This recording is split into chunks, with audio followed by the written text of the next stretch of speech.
Ayon sa investigasyon, ang gumawa ng krimen ay ang kanyang inaanak sa kasal. Si Pia Katrina Panginiban at si Christian Suarez Panginiban. Ang kanilang accomplice si Hill Valdemoro D. Jr. Meron po silang transaksyon na sa pagbenta ng isang Toyota Innova nagahalaga ng 450,000 at ibinigay yung pera dito sa kay Dayan Molinido.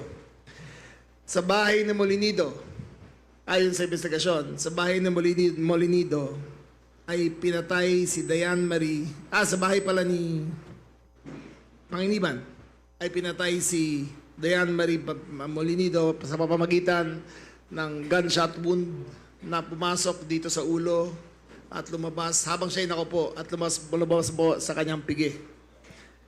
Ang kanyang anak po na si John Ismael ay ginapos ang ulo ng plastic bag at namatay dahil sa pananakal. Sir, bakit daw napatay yung bata? Ano po yung... Kasi pinatay na yung nanay, ando doon yung bata. Hindi naman kasama dapat talaga yung bata sa transaksyon eh. Binitbit lang na nanay. Parang nakaplano na talaga na papatayin yung nanay. Pinatay na rin yung bata.